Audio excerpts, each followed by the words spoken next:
Do you guys know what Ian is basically known for? He's known for a lot of things, but you know what he's known for? He is the DJ that introduced Nirvana to New York. Wow. Yeah, that's true. I mean, if you want to hear the story, I'll give you the story. Yeah, let's hear it. Of course we did. And first of all, let me preface this and give a disclaimer that it isn't because I have, what they call great ears in the music industry, or hey, I'm the guy that gave you Nirvana. There's no doubt about it. I am the guy that broke Nirvana without question, but it was purely by absolute fucking luck. I used to host for quite a number of years a show called Metal Shop. And Metal Shop was a hard rock heavy metal program. And the local record guy from the label, which I'm not wrong at the time, I think it was Geffen, came up. And he was bringing some new singles of the bands. And the thing that he wanted to promote was the new song by Whitesnake. So he's like, I got the new Whitesnake. I'm like, awesome. And now keep in mind, this is back when we had CDs, So he has all these CD singles, and I see this one CD single for this band called Nirvana. Now, Nirvana did have an album before that called Bleach that, got played in some college radio, but there was no big hits on it. It didn't go anywhere. So he says, okay, here's a new Whitesnake. And I said, okay, what's up with this band? What's up with this Nirvana band? And he goes, well, there's somebody that's going to, they're going to be a big priority for the label in about a month. But I thought I'd, just bring it up anyway. And don't forget, well, here's the new Whitesnake. I said, okay, well, what's up with Nirvana? Let's give them a listen. So I listened to them in the radio industry, what they call in queue, which means off air. So I put it in the CD player, and there was another song playing, Priest or whatever it was, during the show. This was live during the show. And I listened to it, and all I heard was the opening guitar. And I'm like, okay, this is not really going anywhere. And then the drums hit.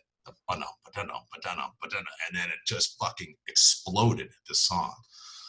So I was almost physically reacted by this song because it was just so gigantic and big and completely different than anything I'd heard. The last time I got a reaction when I was soon to play it on the air to a song like that was in Boston. I was the first guy to play Welcome to the Jungle from Guns N' Roses. Again, purely by mistake. And the audience completely flipped out wondering, who's this band? What is this song?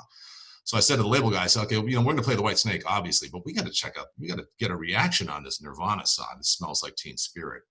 So I put it on the air, and the phone lines went absolutely insane. And I ended up playing it, I think, 2 more times during the show, just because people wanted to hear it again. I was the only one that had it, so they're like, God damn, man, play that Nirvana song again. Now, it's funny because that song was an incredible experience to debut it by luck.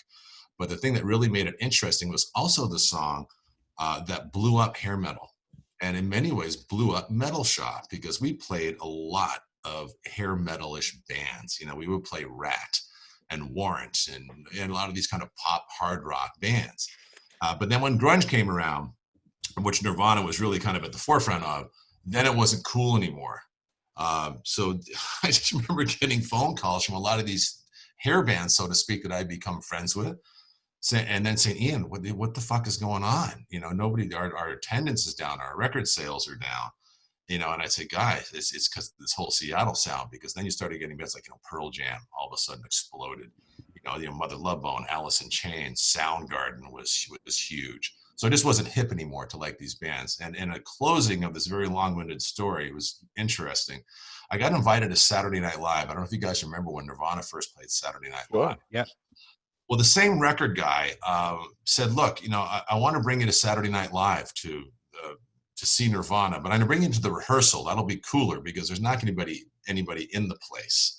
So they were finishing up, I think it Smells Like Teen Spirit, if I'm not wrong. And there was, a few techs running around the place and some lighting people and sound people fiddling and shit. But otherwise, the stage area, there wasn't a lot of people in there. And there obviously was no audience. This was during the afternoon.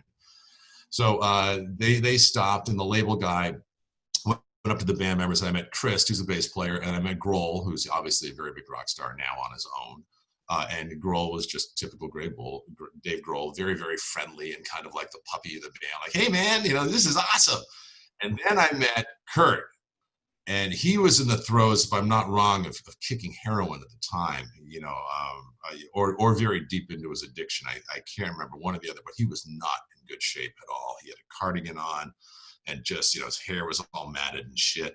And I'll just never forget shaking his hand, which is something that seems very foreign to us in this day and age. But shaking his hand and say, hey, nice to meet you, Kurt. And he's like, Yeah, thanks, man. Thanks for playing our record. And I remember I left there after meeting him. It was a pretty brief conversation because he was not in good shape at all. He looked very sick, feeling depressed.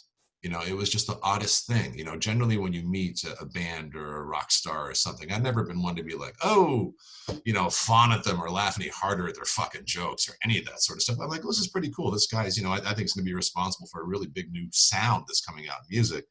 And it was just kind of depressing to meet him because I felt a tremendous amount of sympathy towards him because he was in such a rough place, very much like Lane from Alice in Chains, Sure. spending time with him, Scott Weiland from STP. These are guys that were obviously in very, very rough shape.